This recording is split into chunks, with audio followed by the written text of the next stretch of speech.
ونستعينه ونستغفره ونعوذ بالله من شرور أنفسنا ومن سيئات أعمالنا من يهده الله فلا مضل له ومن يضلل فلا هادي له وأشهد أن لا إله إلا الله وحده لا شريك له وأشهد أن محمدا عبده ورسوله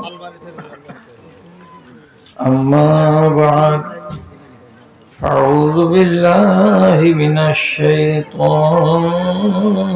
الرجيم بسم الله الرحمن الرحيم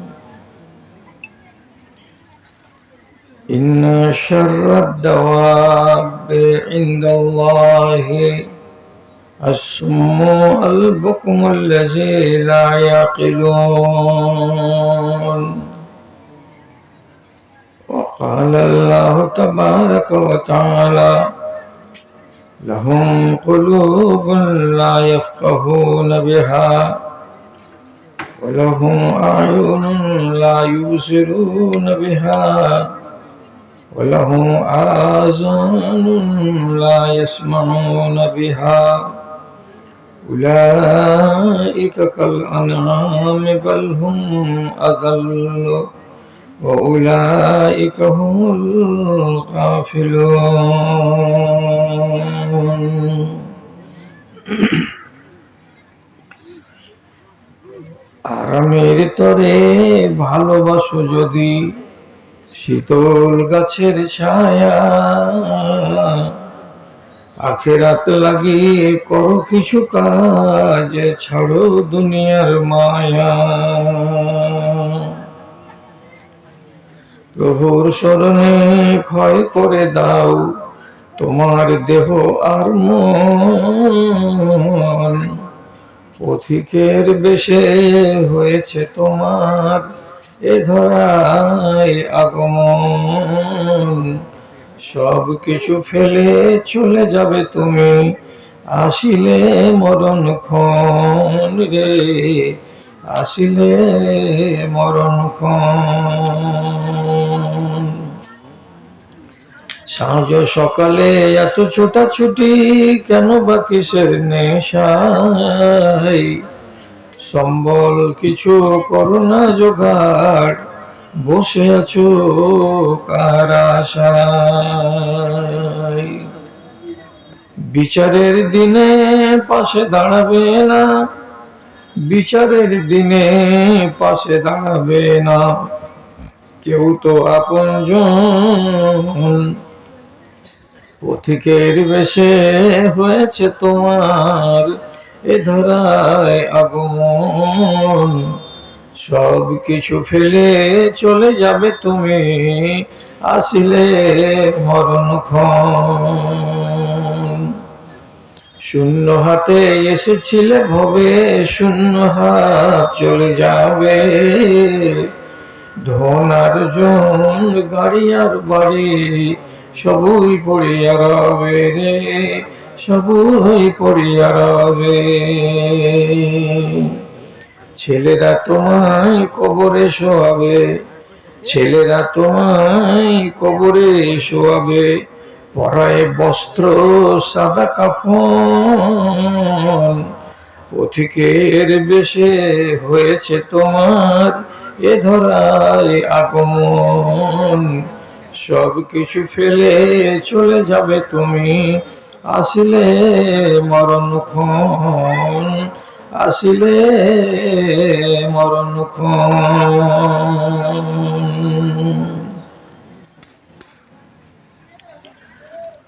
মাননীয় সভাপতি সাহেব সমবেত আমার সামনে বসে থাকা মুষ্টিমেয় দিন দরদি মুসলমান ভাই সকল এবং আড়ালে মহিলা মহলে স্ক্রিনের সামনে অপেক্ষামান আমার স্নেহের মাতা ও ভগ্নীগণ, আল্লাহর শুকরিয়া আদায় করছি যে আমি বহুদিন থেকে এই লাইনে চলছি। কত গ্রাম দেখলাম, কত মাদ্রাসা দেখলাম, কত ফুটবল ময়দানে গেলাম, কত সেমিনারে, কত সম্মিলনে বক্তৃতা রাখলাম,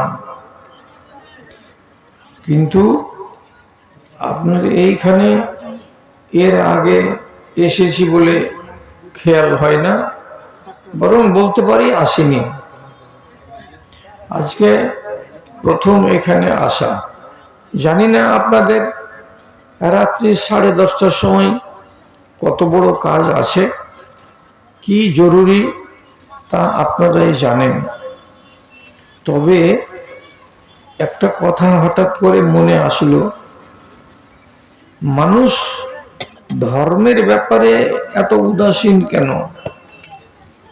দিনের ব্যাপারে মানুষ এত বেখেয়াল কেন? এইটাকে যখন ভাবছি তখন প্রথমে দুটো কথা আমার মাথাতে আসছে। এক নম্বর কথা যেটা মাথাতে আসছে সেটা হলো এই যে নবীজি বলেছেন কিয়ামত কায়েম হবে কাফেরদের উপরে, মুসলমানদের উপরে কিয়ামত কায়েম হবে না। এটা মাথায় রাখতে হবে। কিয়ামত মানে কি? দুনিয়াকে ধ্বংস করা, কিছু থাকবে না, গাছ গাছড়া, নদ নদী, পাহাড় পর্বত কিছু থাকবে না। আল্লাহ কোরআনে বলেছেন সাইদান জুরুজা, একদম পুরো এই দুনিয়াটাকে বরাবর করে দেওয়া হবে, সমতল, কোনো জায়গায় উঁচ নিচ, খাল বিল টিলা কিছু থাকবে না। এমন ভাবে রব্বুল আলামিন এই দুনিয়াতে এই কাণ্ডটাকে ঘটাবেন যাকে আমরা বলছি কিয়ামত। যখন শেষ বাঁশিটা বাজবে তখনই মানুষেরা দুনিয়াতে যারা ছিল তারা নিশ্চিহ্ন হয়ে যাবে। আর নিশ্চিহ্ন হবে যে মানুষগুলো সেই দিন, রাসূলুল্লাহ বলেছেন লা তাকুমুস সাআতু ইল্লা আলা শিরারিল খালকে। আল্লাহর দুনিয়াতে যেগুলো বেঁচে থাকবে সেই দিন সব থেকে বদতরিন ইনসান বেঁচে থাকবে, বদতরিন ইনসান। এদের মতো আর জঘন্য ইনসান হয় না। কিসের জন্য বদতরিন?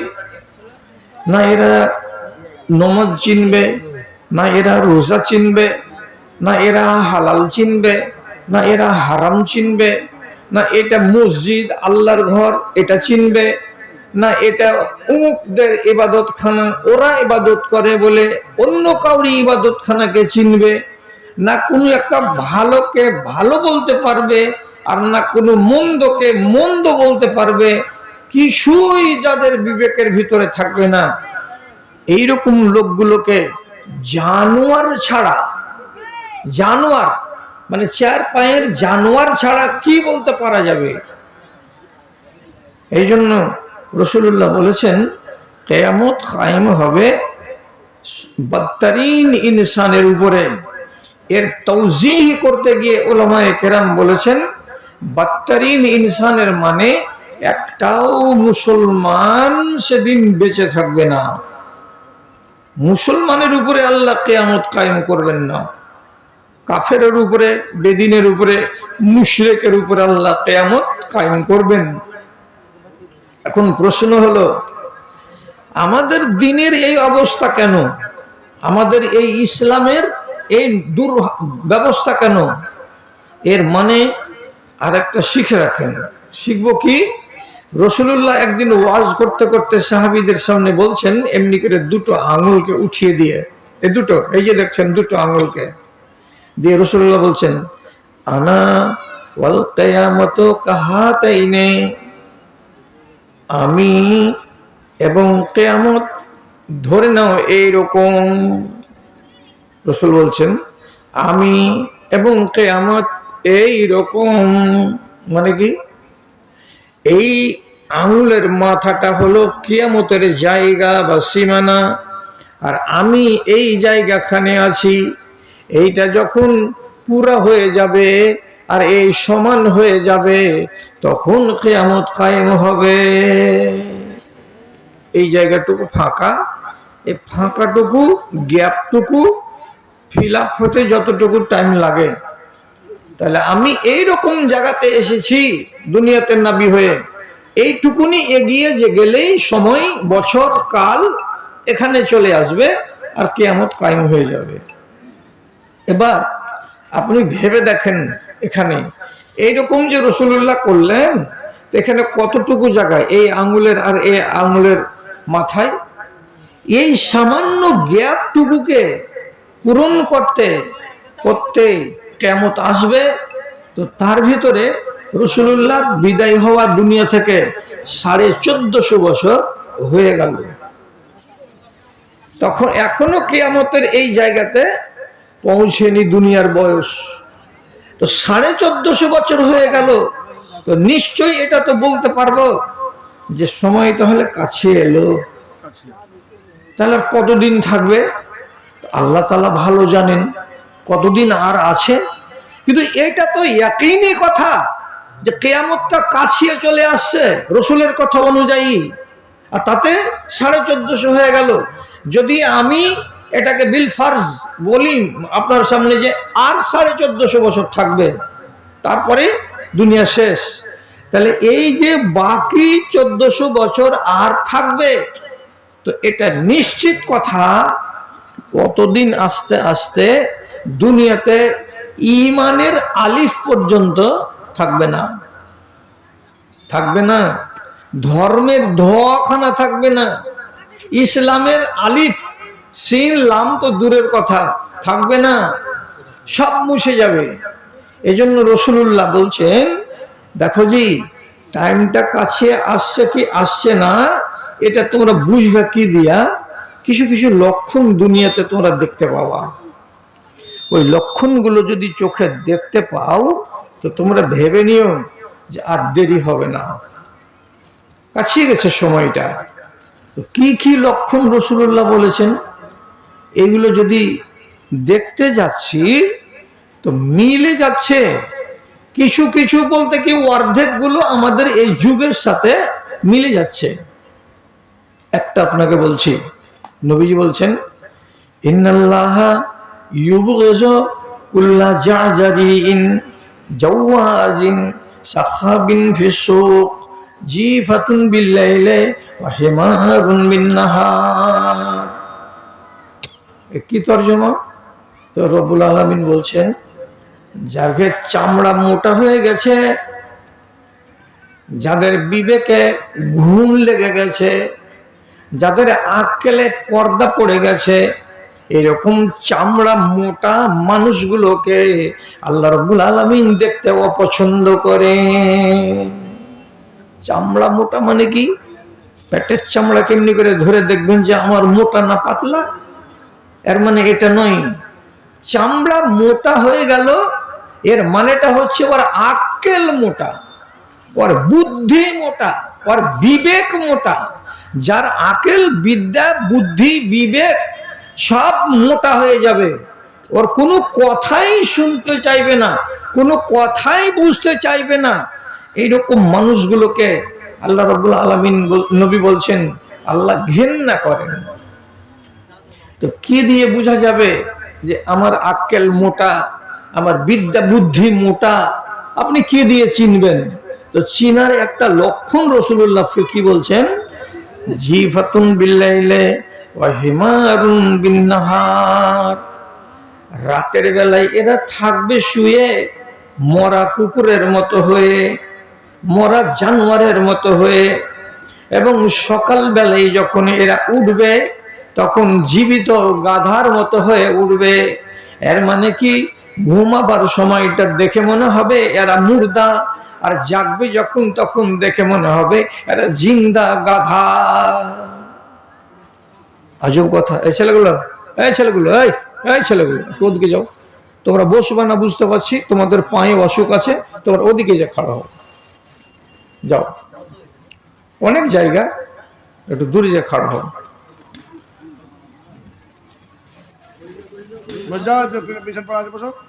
বসতে কেন করবেন? অসুখ থাকলে বসবে কেন? অসুখ আছে, বেচারীদের পায়ে হাঁটুতে থাকতেই পারে অসুখ, তো যাদের অসুখ আছে ওর বসে না কোনোদিন।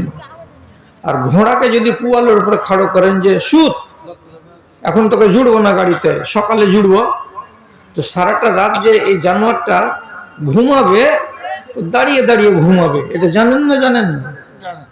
ঘোড়া জীবনে বসে ঘুমায় না, ঘোড়া দাঁড়িয়ে দাঁড়িয়ে ঘুমায়, এটা আল্লাহর খাসিয়াত করে দিয়েছে।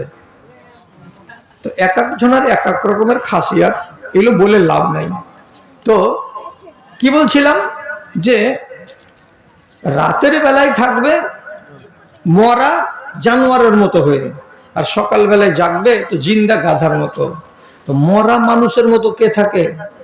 যে মানুষটা এশারের নামাজ পড়লো না, বাজার থেকে চা পানি করে টোরে পাটাতে ধুলো না, অজু বানালো না, নামাজ রোজা করলো না, দানা দুটো পেলো, চেয়ার টেবিলে বসে খেয়ে নিয়ে ওই হালাতে শুয়ে গেল।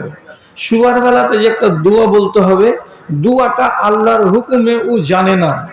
এমনি শিয়াল কুকুর যেমন বসে গেল, চোখ বন্ধ করে নিল, অমনি শুয়ে গেল। এইভাবে থেকে একটা যদি অন্য নমাজি মানুষ হয়, তাহলে পরে রাতের বেলায় যদি জাগে পিশাবের জন্য, পায়খানা করার জন্য, তো পিশাবখানাতে যেতে গেলে একবার অন্তত পক্ষে এই কথাটা বলবে যে আল্লাহুম্মা ইন্নী আউযু বিকা মিনাল খুবুসি ওয়াল খাবায়েসি। বেরিয়ে যখন আসবে তখন বলবে গুফরানাকা, দিয়ে আবার শুয়ে যাবে।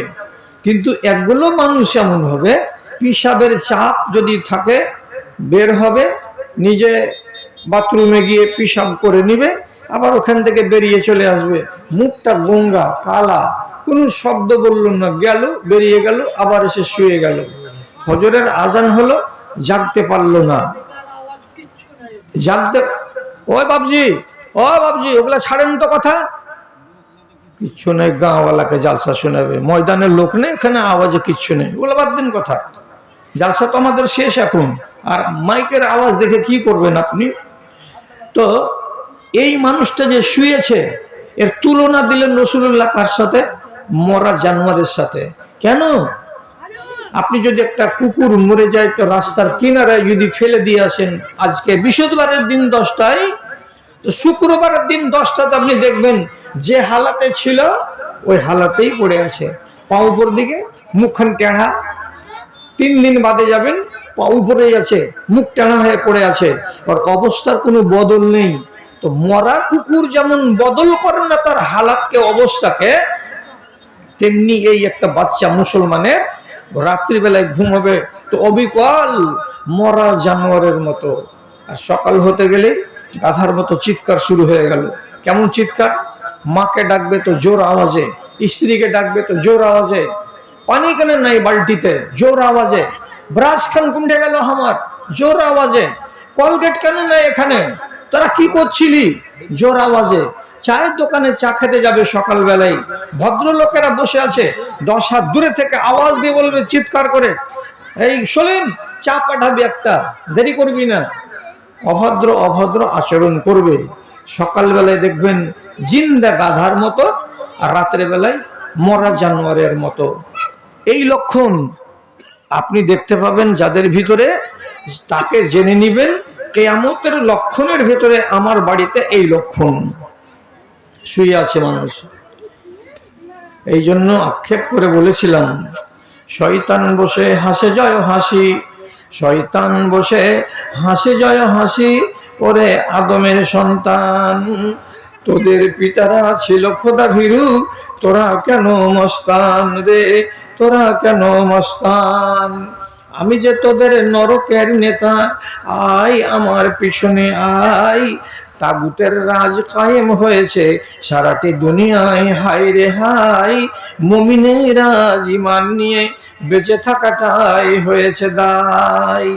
মদে মাতামাতি, চুরি ছিনতাই, জেনা করা যেন বড় কথা নয়। শত শততা কখন মরেছে, পাপ বলে কিছু নেই ধরাই। দেরি নেই বেশি, কখন শুনিবে বোনকে লুটেছে নিজের ভাই। তাগুতের রাজ কায়েম হয়েছে সারাটি দুনিয়ায়। হায় রে হায়, মুমিনের রাজ ঈমান নিয়ে বেঁচে থাকাটাই হয়েছে দায়।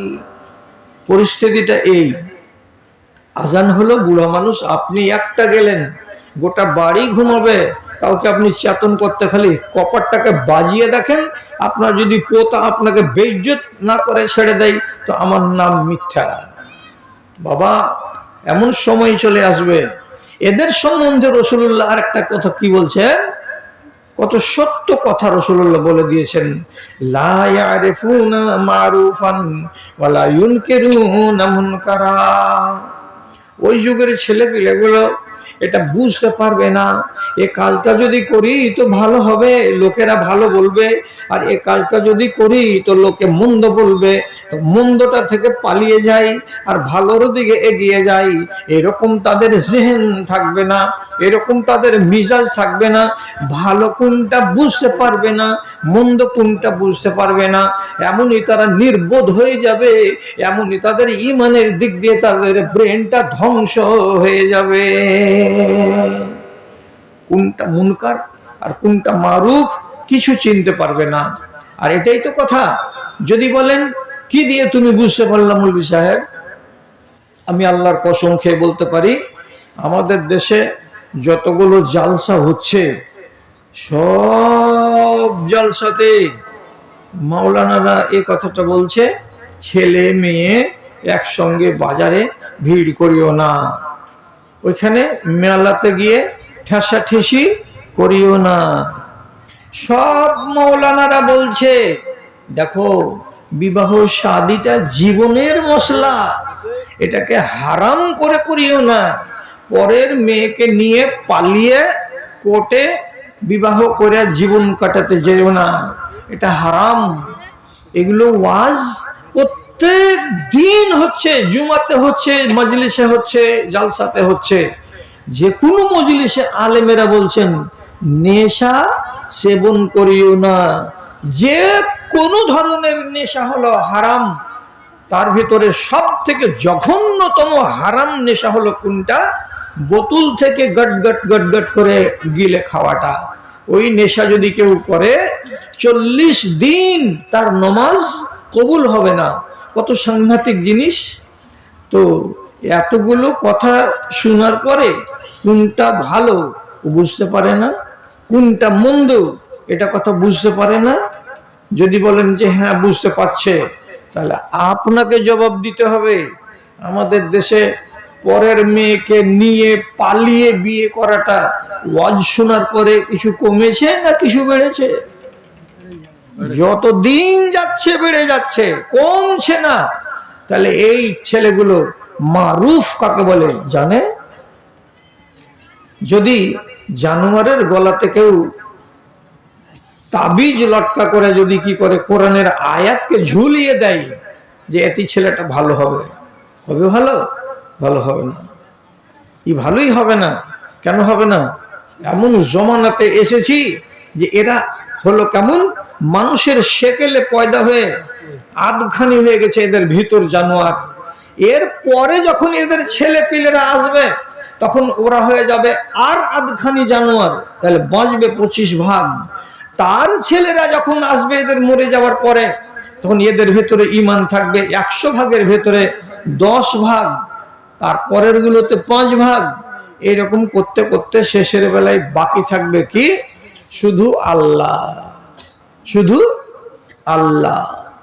নামাজও থাকবে না, রোজাও থাকবে না, কোরআন থাকবে না, হজ থাকবে না, ভালো মন্দ কিছুই থাকবে না, হালাল হারাম কিছুই থাকবে না।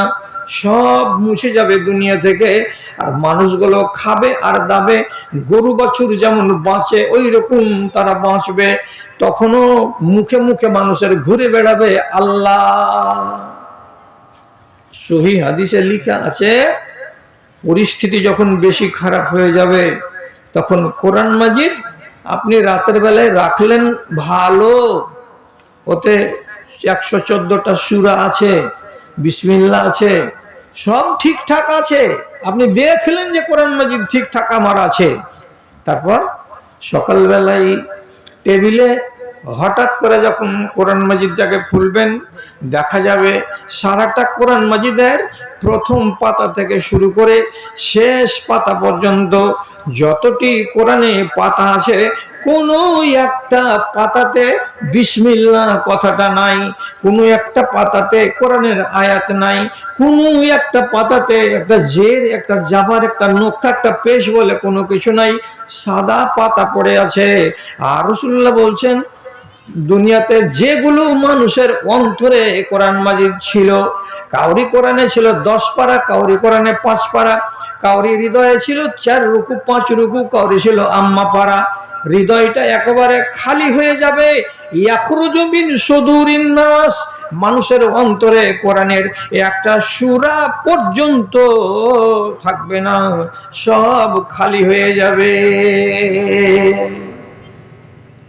বাকি থাকলো কি? আল্লাহ। আল্লাহ তাআলা তখনও ফেরেশতাকে বলবেন, দুনিয়া এখনো ভাঙবো না রে। কেন? ওই জমানাতে আল্লাহ বলা লোকটা লো ক্যাটাগরির মুসলমান, লো, এতটুকুনি ঈমান নিয়ে বেঁচে আছে ও মুসলমান। যেদিন আল্লাহ হারিয়ে যাবে সেদিন দুনিয়াতে ফুল হয়ে যাবে মানুষ, কিসে? তো কাফের। তখন কিয়ামত কায়েম হবে। রাসূলুল্লাহ বলছেন, লা তাকুমু সাআতু হাত্তা ইয়াবকা আলা যাহরিল আরজে আল্লাহ আল্লাহ। যতক্ষণ পর্যন্ত দুনিয়ার মানুষেরা আল্লাহ কথাটা বলবে অতদিন পর্যন্ত দুনিয়াকে বরবাদ করা হবে না। যেদিন আল্লাহটা হারিয়ে যাবে সেদিন জানা যাবে দুনিয়াতে আর মুসলমান নাই। তখন আল্লাহ তাআলা লক্ষ লক্ষ কোটি কোটি মানুষের উপরে কিয়ামতকে কায়েম করে দিবেন। এরা হলো সব কাফের। তো এই রাস্তার দিকে আমরা এগিয়ে যাচ্ছি আস্তে আস্তে। স্বীকার করেন, ঈমান ভাঙছে, ঈমান নষ্ট হচ্ছে, মানুষের ভেতরে পরহেজগারি কমে যাচ্ছে। আর যদি না বিশ্বাস লাগে তা আপনাকে যদি একটা ছোট্ট সওয়াল করি, ছোট্ট সওয়াল, তো জবাব আপনি দিতে পারবেন, মুশকিল নয়। কি সওয়াল করছি আপনাকে? 30 বছর আগে আমাদের দেশে যতগুলো ঈমানদার লোক ছিল, নমাজি লোক ছিল, তার তুলনায় আজকের দিনে বলুন তো ঈমানের সংখ্যা এবং নমাজি লোকের সংখ্যা বেড়েছে না কমেছে? 30 বছর আগে আমাদের দেশে যতটি মাদ্রাসা ছিল, মসজিদ ছিল, যতটি ইয়াতিমখানা ছিল, হিফজুল কোরআন ছিল, তার তুলনায় আজকের দিনে মাদ্রাসা, মসজিদ এগুলো বেড়েছে না কমেছে? তারপরে বলি, 30 বছর আগে আমাদের দেশে যতটি রেল লাইন ছিল, যতটি ট্রেন ছিল, যতটি বাস ছিল, তার তুলনায় আজকের দিনে ট্রেন বেড়েছে কি বাড়েনি? রেল লাইন বেড়েছে কি বাড়েনি? বাস বেড়েছে না বাড়েনি? ট্রাক বেড়েছে না বাড়েনি? একটা কথা। তাহলে সব কথা একটা একটা করে আপনাকে জিজ্ঞেস করলাম, করার পরে বলছি, 30 বছর আগে ভারতবর্ষের মাটিতে যতগুলো মুসলমান ছিল, যতটি সংখ্যাতে জনগণ ছিল, তার তুলনায় আজকের দিনে জনসংখ্যা বেড়েছে না বাড়ে নাই? সবটি সওয়ালের জবাব আপনি দিবেন। জনসংখ্যা 30 বছর আগে 110 কোটি ছিল, এখন 135 কোটি হয়েছে, মানে বেড়ে গেছে। 30 বছর আগে যতটি মাদ্রাসা ছিল, আজকের জামানায় মাদ্রাসা বেড়ে গেছে। 30 বছর আগে যতটি রেল ছিল, ট্রেন ছিল, তার তুলনায় আজকের জামানায় রেল, ট্রেন, বাস বেড়ে গেছে। এটাও বাড়লো, এটাও বাড়লো, এটাও বাড়লো, এটাও বাড়লো। এবার যদি জিজ্ঞেস করি, বাবজি বলেন তো, 30 বছর আগে আমাদের দেশে যতটি নমাজি ছিল, আজকে সেই দিনের তুলনায় আমাদের দেশে নমাজির সংখ্যা বেড়েছে না কমেছে?